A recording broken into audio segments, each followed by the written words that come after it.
सबसे पहले डॉक्टर विश्वरूप राय चौधरी जी के पास चलते हैं कि डॉक्टर साहब, आपने ये कोरोना समय में सुदर्शन पर बोला था, तब मुझे याद है कि तब एलियोपैथी के एक डॉक्टर शो में जुड़े थे, उन्होंने कहा था क्यों डरा रहे हो, ऐसा कभी कहीं हुआ है क्या?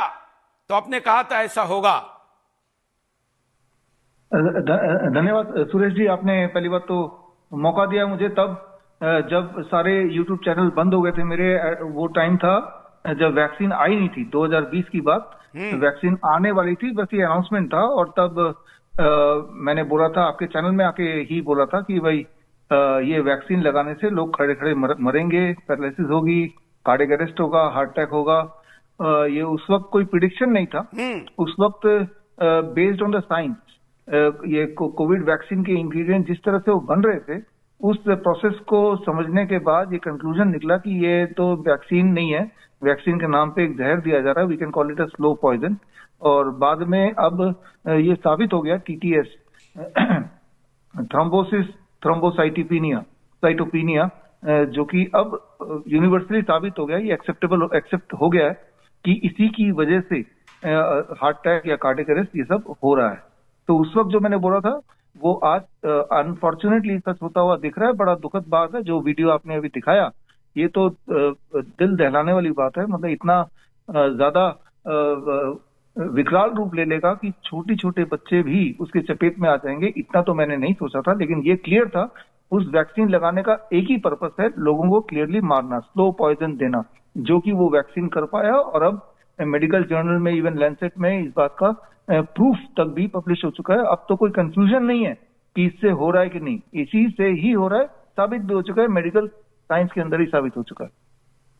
बिल्कुल। और जिस प्रकार की ये पूरी संख्या है, ये संख्या का कोई आंकड़ा मेंटेन नहीं किया जा रहा है, क्योंकि वैक्सीन के कारण मर रहे हैं, इसका सबूत नहीं, ऐसा बहाना दिया जा रहा है। फार्मा लॉबी बहुत अमीर और बहुत शक्तिशाली है, कोर्ट पर भी दबाव बनाती है और बाबा रामदेव जैसे व्यक्ति को भी कटघरे में कई बार खड़ा करवाने की ताकत रखती है, किसी पर भी FIR करवाने की ताकत रखती है। इस कारण डाटा भी एकत्र नहीं किया जा रहा है, उसका ये भी चिंता का विषय है।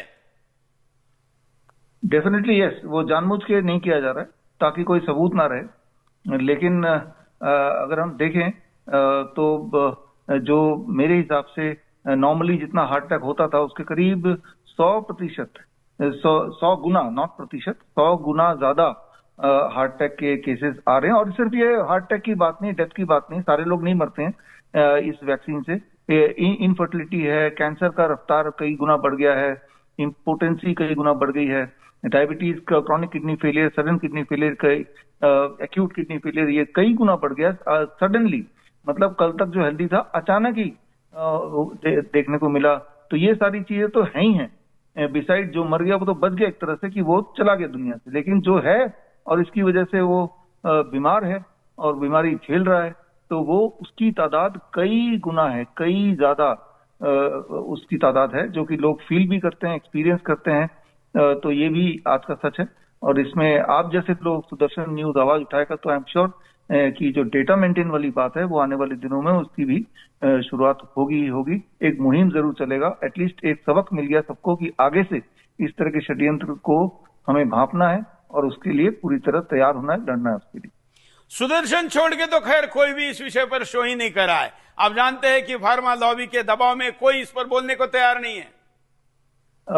देखिए, भारत की बात तो छोड़ ही दीजिए, जहां तक मैं जानता हूं पूरे दुनिया में जितना भी मेन स्ट्रीम चैनल बोले, जैसे आपका है, मैंने नहीं देखा किसी मेन स्ट्रीम चैनल ने इस मुद्दे को उठाया, ना तो तब उठाया ना अब उठा रहे हैं। मुंह दबे मुंह से तो कोई बोल रहा है, लेकिन इतने ओपनली जिस तरह से आपने आज का कार्यक्रम भी रखा, ये पूरे दुनिया में, चाहे वो CNN हो, चाहे वो BBC हो, किसी ने ना तो तब उठाने की हिम्मत की, ना ही अब उठा रहे हैं। जबकि अब तो मेडिकल जर्नल में साबित हो गया, उसके बावजूद भी, कोर्ट में साबित हो गया, उसके बावजूद भी वो लोग दबे हुए हैं। आप सही बोल रहे हैं, they are being funded by the pharma company, तो वो इसीलिए वो दबे हुए हैं।